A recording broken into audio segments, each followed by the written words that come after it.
You're watching the Eternal Tournament Series. Hey, Rhino, guess what? What? It's the next quarterfinals match. Isn't that exciting? It's against Magikarp and Trumpets. Wait, we're against Magikarp and Trumpets? We're tag teaming. We're tag teaming. It's us against them. They don't know this, and they are also against each other. So I feel like we have a distinct advantage, especially since we get to see both of their hands. My money's still on Magikarp, I think. That's being fair. said, what kind of matchup do we have in front of us here? Trumpets on Ikaria Blue, Magikarp on Praxis mid-range. So pile of threats versus pile of things plus Ikaria, right?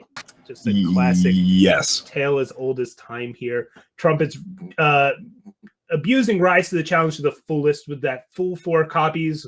One of Valkyrie and Forcer to dig up occasionally. One of sort of Sky King, one of Starsteel Dice Show, but of course the full 4 Ikaria. It's all Ikaria all the time. And on the other side, though, Magikarp doesn't mind this matchup at all. Has a whole heaping pile of big, awesome units. Ikaria Blue traditionally can struggle against Dawnwalker. And Magikarp trying something different here with the 4 of Reliquary Raider, which now costs 3, right? Praxis, for a long time, has really struggled to figure out what to do in that 3-drop spot. Champion of Impulse is strong but inconsistent. Amber Acolyte, less necessary now that you have Crest of Impulse to help with all your fixing. And let's be honest, it's a 2-1 for 3, so it's only really good if you have like a fully powered Obelisk, and it does help you power up that Obelisk, but it's a little awkward. There's also Lunar Magus as an option in that spot nowadays that I've seen some people try out, but Magikarp going with Raider. We'll see how it plays out. Can also do some cool interactions with Xenon Initiation. It's a really strong turn 2 play off of Initiative of the Sands. That's where its appeal can really shine. But it also dies to Hailstorm and Torch, which Trumpets has no shortage of. Only until, Magikarp plays a Xenon Obelisk, or as you pointed out, that a Xenon Initiation gets put onto it. So I don't know. Like, just looking at the 2 deck lists, between the fact that Magikarp's got 2 Shatterglass Mages main board, a ton of giant units, and then 3 Flamestokers in the board, I'm kind of liking Magikarp. I think Praxis generally likes to go up against these kind of harsh rule, remove the board pile style decks, just because Praxis does a good job of the mid-game of just having threats on top of threats on top of threats, thanks to Dawnwalker. Reliquary Raider, notably, not that good at bringing back Dawnwalkers, though. I'm really interested to see how it plays out here, as these players have mulled their... I think they both ended up mulling and reloaded up, and Magikarp mulled into a very power-heavy hand. Yeah, that's why I don't know why they threw back their first hand. 6 power and Carnosaur with perfect influence. It seems like the type of thing that you'd want to hold on to. Magikarp, though, is going to be able to start firing off the Seek powers right away, thin the deck a little bit, play this Crest of Impulse, and thanks to the 2 obelisks that are already in hand, going to have some really big units that Trumpets going to have to fight through. Trumpets, because they're not really doing much either. Trumpets is going to be able to get a little bit better card quality-wise thanks to the Strategize, but I don't know. Trumpets has to be pretty happy with this hand, though, especially now with that extra power off the top. That's all this hand was really lacking. It's a little late on Primal Influence. That's really its major flaw, but other than that, you've got all the pieces you want. A big, nice spot removal card in Vanquish, a Harsh Rule, a Throne Warden. You've kind of got all your setup pieces ready to go. You can even cast a Rise on a kind of empty board, as now Magikarp found something to do on this turn. It's Reliquary Raider, and Trumpets' hand does not line up well against this. No, and especially because Magikarp's going to be able to play this banner out now into initial Obelisk, draw a card thanks to the Reliquary Raiders attack, put Trumpets down to 23. And Trumpets might have to fire off a Harsh Rule at some point. The Throne Warden is fine, but the second Xenon Obelisk doesn't. Is just like, all right, that's fine, cool. Yeah, this Reliquary Raider is going to do a ton of work here thanks to this double Obelisk. Like, Trumpets didn't have a Torch or a Hailstorm for it, and now Obelisk number 2 will make it a 3/5. It'll still dodge Vanquish all of the removal Trumpets has, and wow, it's making quite the debut here. Yeah, draws a card, gets the Heart of the Vault off the top, which Magikarp will be able to play next turn. He's got to figure out, he's got to try to find the read to see if he thinks that Trumpets already has, or to see if the Magikarp thinks that Trumpet already has the Harsh Rule in hand. But yeah, I mean, you're still going to be drawing another card off the Heart of the Vault. Yeah. Oh, that's awesome. The Runehammer coming in. Kill the 3/5. Just a little turn too late. Turn too late. Oh, Magikarp also already has all 8 power for the Obelisk. This is well, once Obelisk is powered up, it'll nerf the Reliquary Raider because it'll be in Vanquish range. Yeah, well, yeah, but then that goes without saying, I guess, at this point. Yeah, and but Trumpet still has to answer every single tiny unit.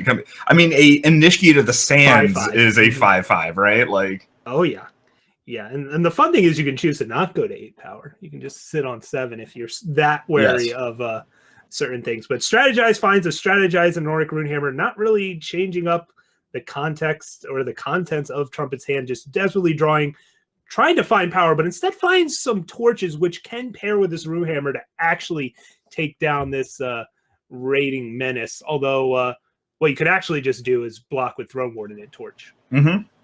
Which I'm guessing we'll end up seeing. Yeah, Magikarp is okay with that risk, of course, because Reliquary Raider draws a card in the meantime. And wow, Magikarp has a whole lot of power in here. Yeah. Most of the draws from Reliquary Raider have just been power.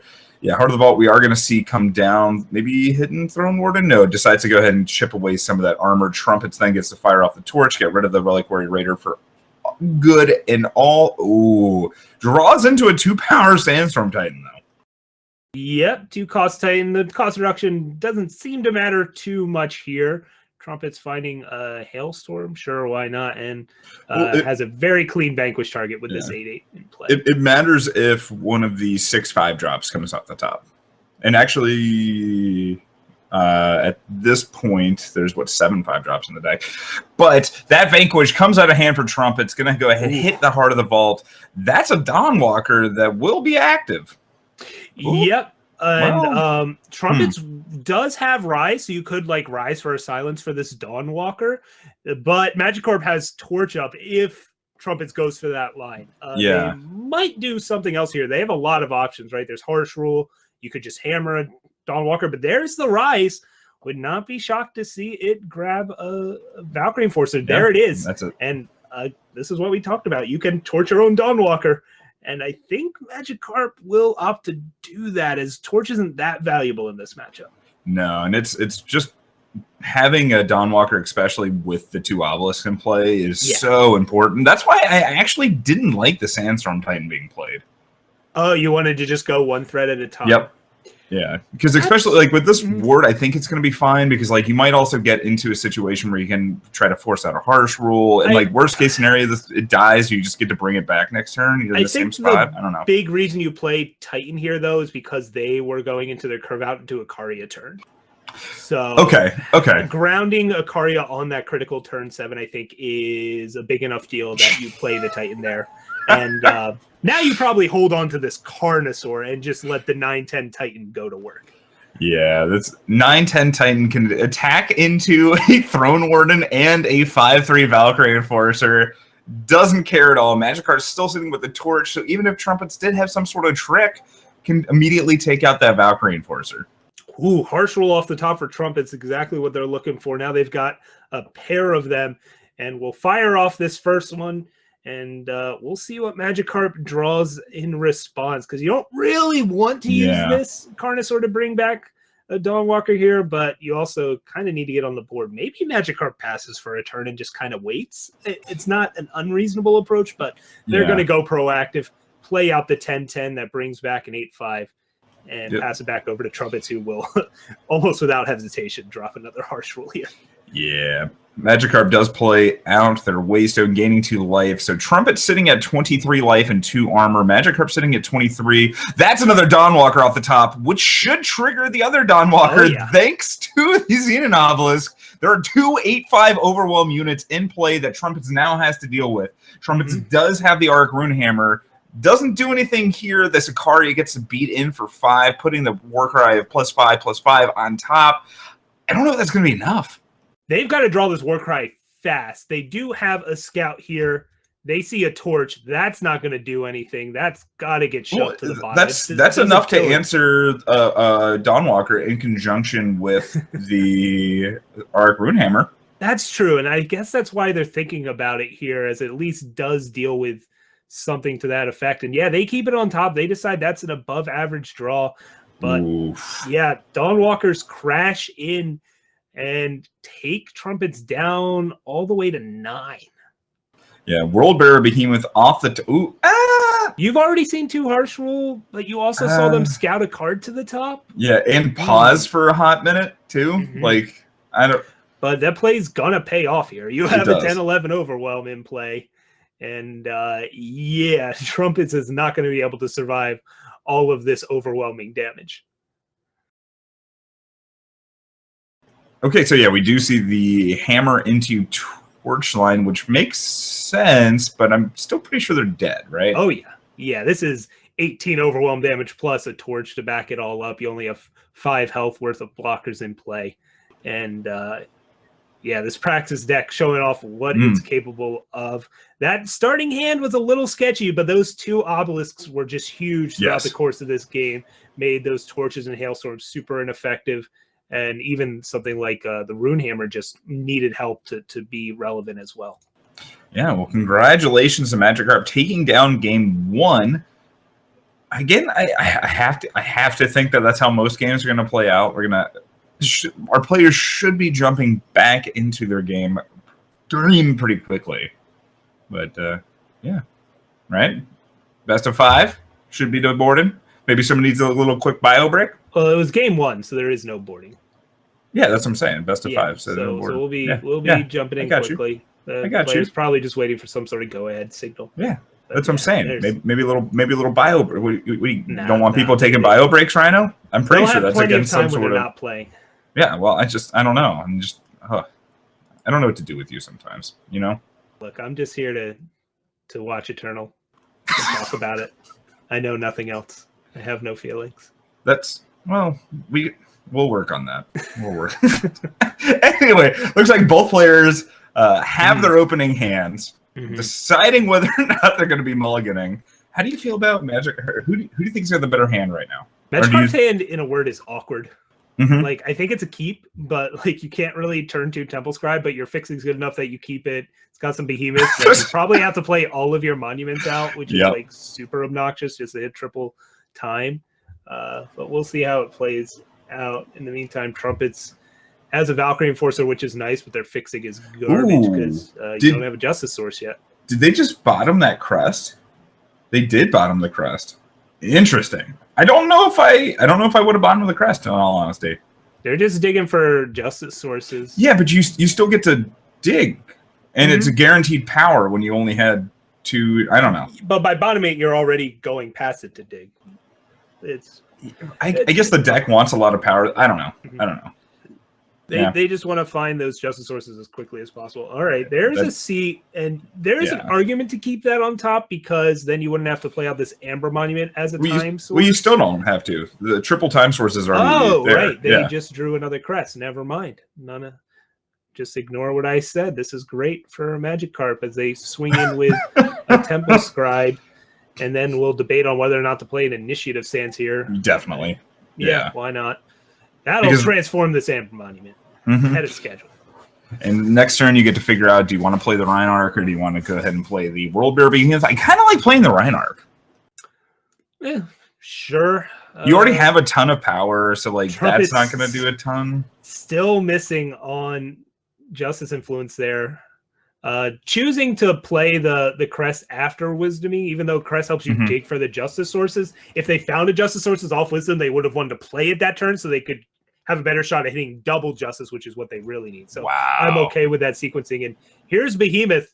Trumpet's still stuck on Influence. They are a 3-faction deck. Oh my gosh. This is a pretty extreme case of it, though. Yeah, it is. They have been digging super deep into their deck, but they have the Polymorph at least. Wow. One of Polymorph coming in the clutch. And There's a Warped Shatterglass Mage available. It does die to Hailstorm, which makes it a little less appealing here. And yeah, Magikarp instead, while Trumpets is stuck on not having Justice sources, is going to play units that require Justice answers. Yep, and Justice Source means that this Vanquish is going to be able to come out on the World Bearer Behemoth, tags that Magikarp left with the 1/1 Frog, but that 1/1 Frog, it's doing work. It's getting in there. Right, so the challenge from Trumpets here. Doubt it's going to get like an Ikaria or a Runehammer. You don't have double Justice yet. Although, are there any Rise targets that don't require double Justice? No, they all do. Yeah. So Sword of the Sky King is the weapon of choice. Which I don't hate. Gives you 8 armor, has enough attack to kill everything that Magikarp plays. Wow, Vanquish off the top. This is Trumpets, despite the fact of having really, really bad influence problems, might be in a pretty good spot here. Yeah, Vanquish is a strong card. Magikarp hasn't found, a Dawnwalker to really stick the pressure. There's the second Justice influence, but Hammer doesn't hit Reinarch. So what can Trumpets actually do here, even with this second Justice source?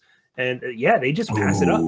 And there's a Carnosaur for the Ikaria that Trumpets has in hand. Of course, Trumpets still a little short from playing the Ikaria thanks to one Justice source. And then, wow! Another Vanquish. And this Shatterglass Mage isn't going to take out a weapon this game. No, Trumpets has face sieges. Yeah. So this Runehammer's threatening the 2-for-1 here. Magikarp will have to play out the Carnosaur instead of Shatterglass Mage. Really? I actually don't mind playing the Shatterglass Mage out, right? Because you're popping the Aegis and you are taking out the Runehammer, and while still getting a little bit of damage in, and you get to save the Predatory Carnosaur still for the Ikaria. But they've already used 3 Vanquishes. They haven't shown a partial to this spot yet. Like, it's nice to be able to hold Carnosaur until exactly Ikaria comes down. Yeah. But Carnosaur doesn't die to Hammer unless they have Torch. It's a tough spot to be in. Yeah. Talk about how, like I think Magikarp made the right play by not warping in Shatterglass Mage, but man, he would have been in such a better position because it would have forced Trumpets to like eat it with a Vanquish.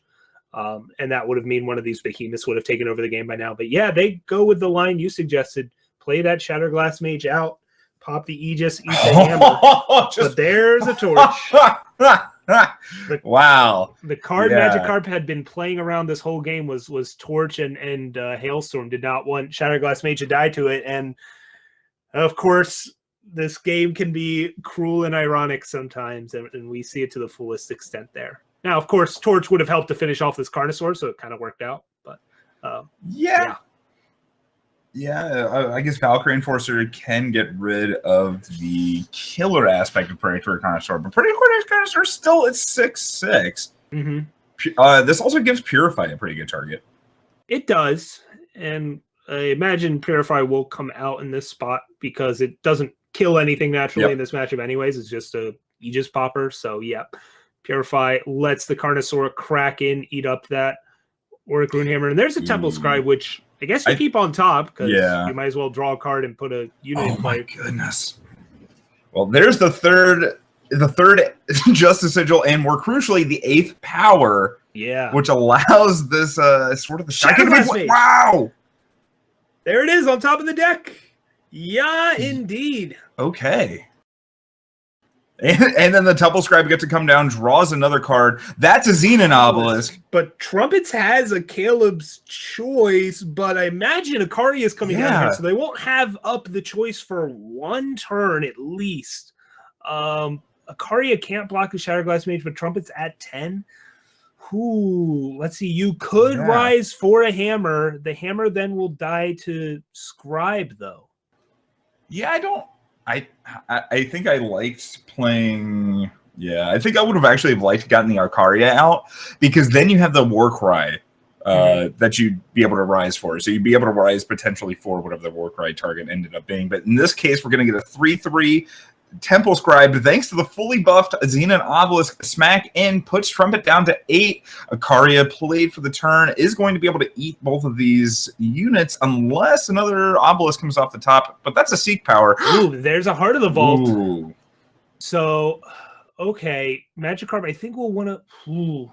You go face, right? You go face. Yeah, you have torches in your deck still. You have more Heart of the Vaults in your deck. You're gonna seek first so that Heart of the Vault's less likely to hit power off of its draw. And here we go. Now, Seed of Impulse, but a second heart on top. Can't warp it in this turn though. Do you attack here?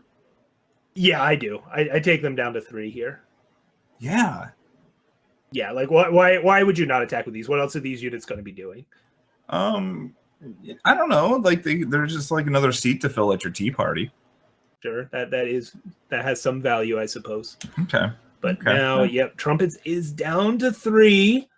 Could play another Ikaria here. Goes up to 4. Thanks 4, yes. So they've got a few things here, but this 9th undepleted power means 2 Ikarias plus Caleb's Choice on Obelisk looks really nice. Yeah, but I mean, Magikarp can still just get them.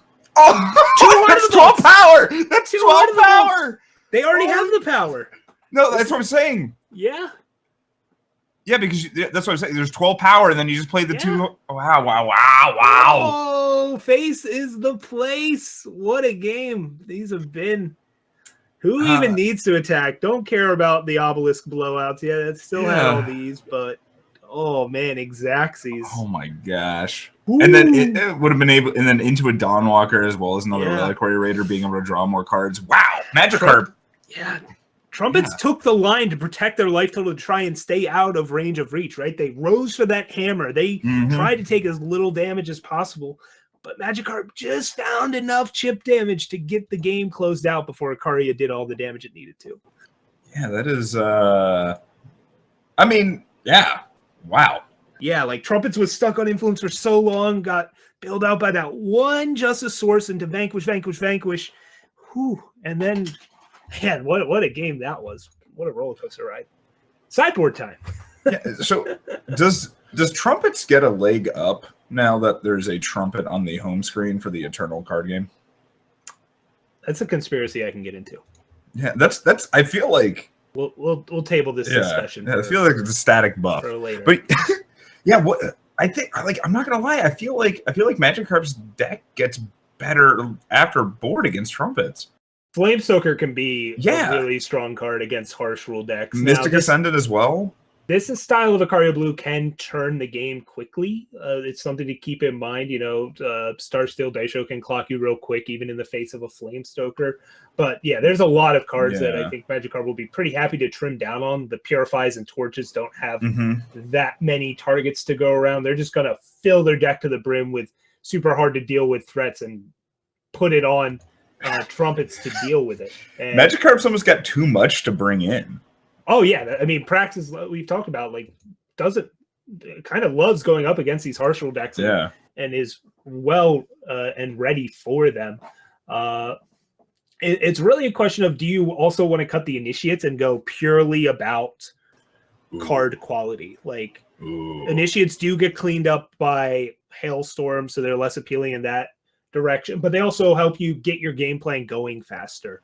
And it's a question of how much do you value that in this matchup that I think players defer on. Some like taking out initiates, others think you have to keep them in, especially because you're raising your curve.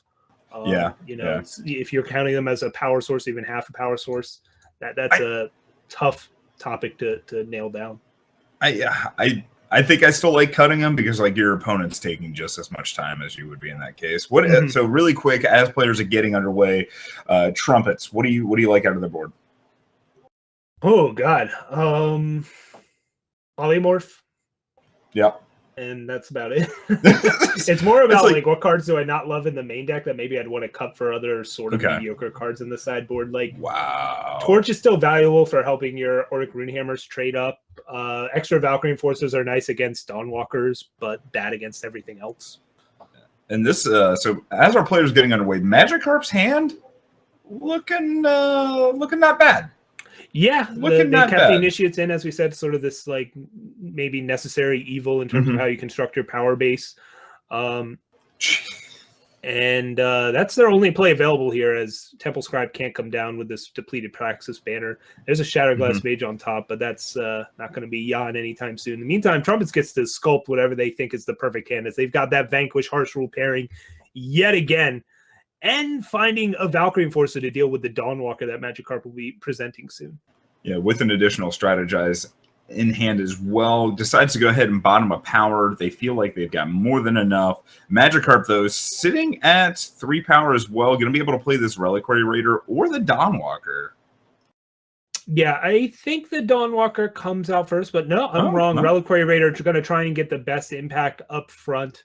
Just, needs it to start drawing cards as soon as possible. Rain of Frogs came in from Trumpets. I'm really surprised to see that. I actually don't hate that, right? It's going to hit all of the Dawnwalkers. It has the potential of hitting all the Shatterglass Mages. Well, here it gets 2 Carnosaurs. I mean, Trumpets has perfect info, so they know their opponent's far away from 6 power, so maybe they just leave them in. All right. No, they don't have the pressure to end this game quickly, so these Carnosaurs are still an eventual threat. Yeah, and this Reliquary Raider made it around a turn, so it immediately draws some... 1 power off of playing Flamestoker here. I think I would have Temple Scribed first before playing a power. Maybe they were going to just play out a Shatterglass Mage while they still could if they're afraid of Hailstorm cleaning up the board, but then Shatterglass Mage dies to that anyways. Yeah. All right, well, hopefully not a seat on the top, just another Temple Scribe. Going to be able to play that one out, though. Unless you just want to get the Dawnwalker really pressure. But no, I don't know. You already hit power for this turn, but I think they were trying to really keep hitting power so that this Flamestoker could come out as soon as possible. And your 2 influences off from the Dawnwalker, so getting the Dawnwalker in play doesn't do a ton right now. Harsh Rule killing an Initiate, 2 Scribes, and a Reliquary Raider. Not exactly the ideal Harsh Rule, but their hand was sort of forced there. Down comes the Dawnwalker, but Trumpet still has the silence ready for it. And Magikarp needs to find not only another power source, but a time source.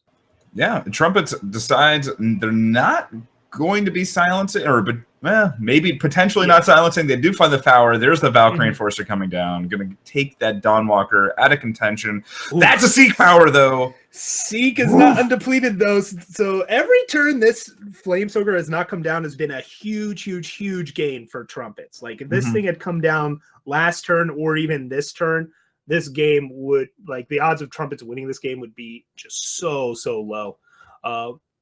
But now Magikarp finds her 6 power source. Flamestoker might be able to come down next turn. I'm wondering if Shatterglass Mage is going to show up right here.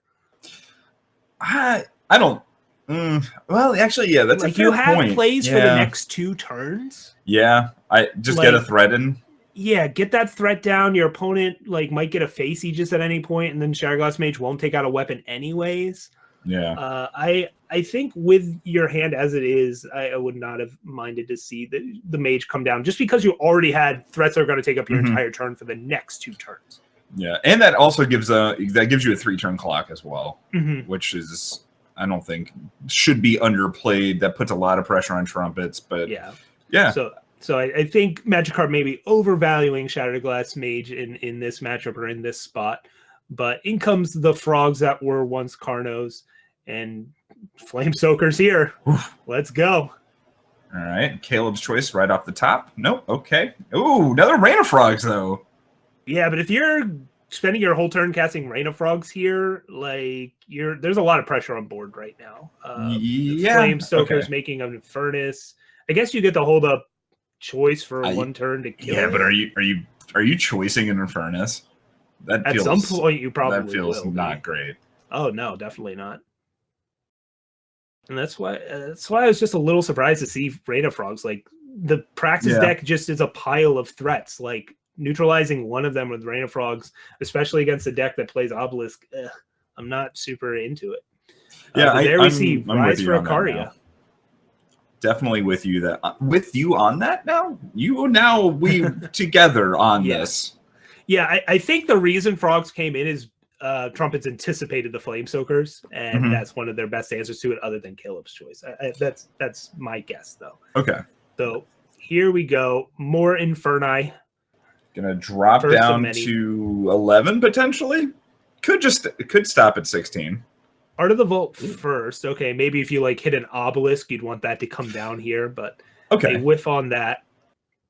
It's just another Seek, and I expect the Island's Choice to come out here because your plan is to like Ikaria next turn, get a War Cry, find that War Cry right away, and try and get the biggest unit on board and leverage that to a win. Sounds like a little bit of an aggressive, but I guess like you got to play to your outs, right? Yeah. It's one of those things where when else are you going to cast Island's Yeah. Choice this game if you're casting Ikaria this turn? Mm-hmm. Like if that was your plan the whole time, or if you hit an 8th power, you're going to cast your pair of 4 drops or something. You just didn't have another turn to play Island's Choice for the rest of this game, so you might as well just use it there as a gain 5 life. There's Obelisk. Oh wow! And that's wow. Gonna do it. Like Trumpets Yeah. is dead. This is gonna be it. Rough. Those frogs ended up being better as frogs than as Carnosaurs. Yeah, they really did. So congratulations to Magikarp taking this down 3-0. Yeah. I said like Praxis looks forward to this matchup. It just is a pile of things.